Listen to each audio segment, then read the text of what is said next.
নমস্কার বন্ধুরা, দিদির রান্নাঘর উইথ ব্লগ চ্যানেলে আপনাদের প্রত্যেককে স্বাগত। দেখুন, আজকে নিয়ে চলে এসেছি জোড়া কুসুমের ডিম কষা। কিন্তু এই ডিম কষাটা কিন্তু আর 5টা সাধারণ ডিম কষার মতো নয়, একটু অন্যরকমভাবে করেছি। তো কিভাবে রান্নাটা করেছি চলুন দেখে নিন। তো দেখুন বন্ধুরা, গ্যাসের ফ্লেম অন করে কড়াই বসিয়ে দিয়েছি। এবার কড়াইতে দিয়ে দিচ্ছি সর্ষের তেল।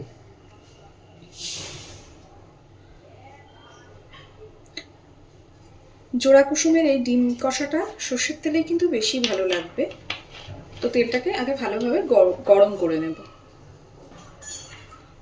তেল গরম হয়ে গেছে, আমি প্রথমে ডিম দুটোকে সুন্দর করে একটু ভেজে নেব।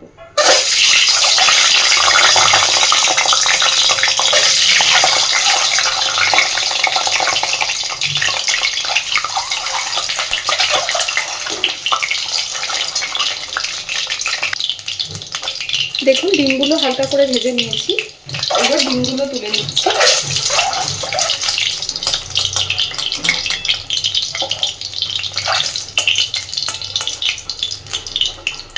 এই একই তেলে এবার আমি আলুগুলোকেও সুন্দরভাবে ভেজে নেব।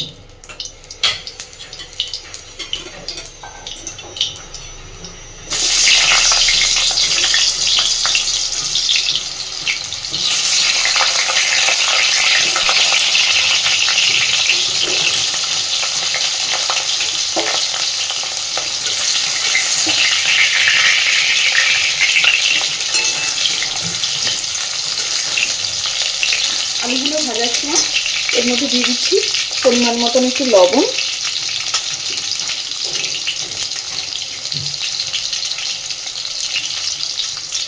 আর দিচ্ছি সামান্য একটু হলুদ গুঁড়ো, দিয়ে বেশ লালচে করে আলুগুলোকে ভেজে নেব।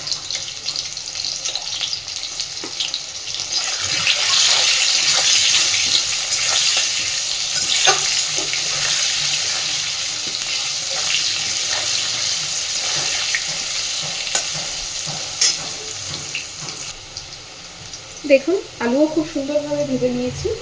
এবার আমি আলুগুলো তুলে দিচ্ছি।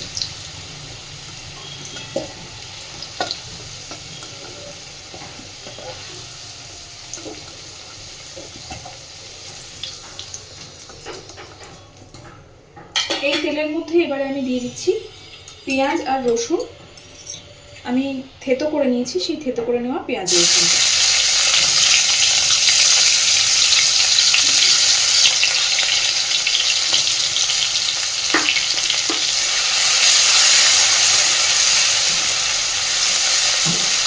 পেঁয়াজ রসুনটা দিয়ে একটু ভাজা ভাজা মতন করে নেব।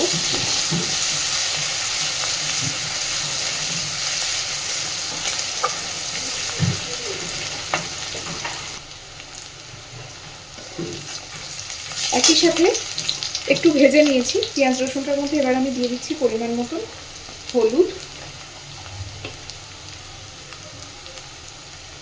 দিচ্ছি লবণ,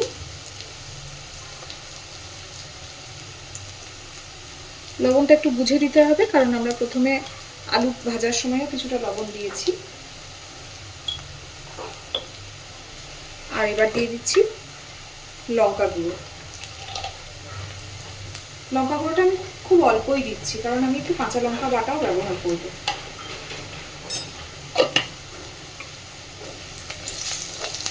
মশলাটা যাতে পুড়ে না যায় ওই জন্য সামান্য একটু জল দিচ্ছি।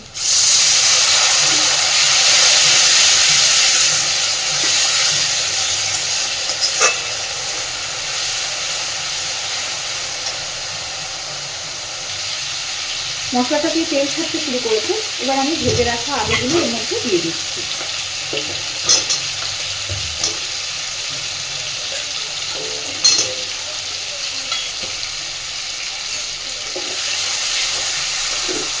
আলুটা দিয়ে সুন্দরভাবে একটু কষে নেব।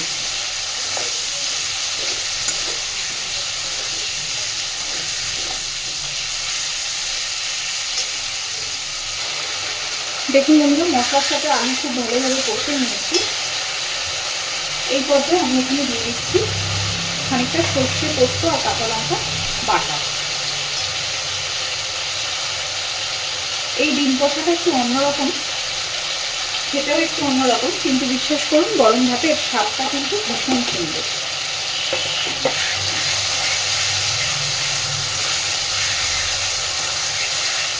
সর্ষে পোস্ত কাঁচা লঙ্কা বাটাটা দিয়ে একটু নাড়াচাড়া করে নিচ্ছি।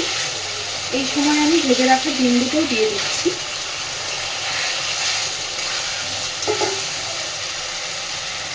দিচ্ছি আর একটু জল।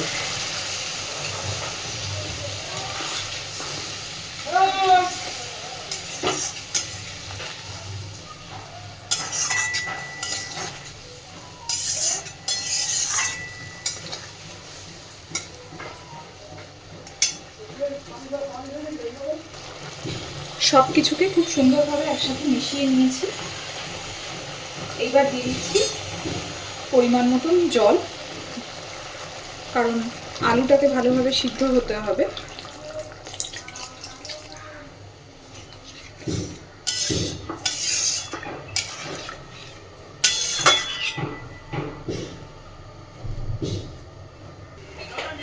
জলটা দেওয়ার পরে আমি এটা কিছুক্ষণের জন্য ঢাকা দিয়ে দেব।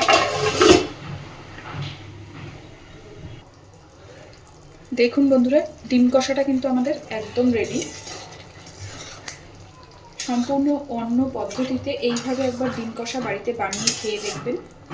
এটা কিন্তু গরম ভাতের সাথে খেতে ভীষণ ভালো লাগে। আমি এর থেকে বেশি গ্রেভিটা আর শুকনো করবো না, কারণ ঠান্ডা হলে এটা কিছুটা টেনে যাবে। আমি গ্যাসের ফ্লেমটাকে এবার অফ করে দিচ্ছি, আর ওপর থেকে দিয়ে দেব সামান্য একটু কাঁচা সর্ষের তেল।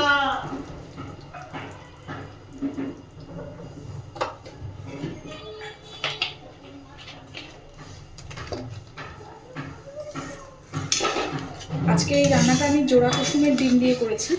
আপনারা হাঁসের ডিম বা নর্মাল ডিম দিয়েও কিন্তু এটা করতে পারেন, খেতে ভীষণ ভালো লাগবে। তো চলুন, আমার আজকের এই রান্নাটা একদম কমপ্লিট। কেমন হয়েছে অবশ্যই আমাকে জানাবেন, বাড়িতে ট্রাই করবেন। আর প্লিজ আমার চ্যানেলটাকে লাইক, শেয়ার এবং সাবস্ক্রাইব করে আমার পাশে থাকবেন। ধন্যবাদ।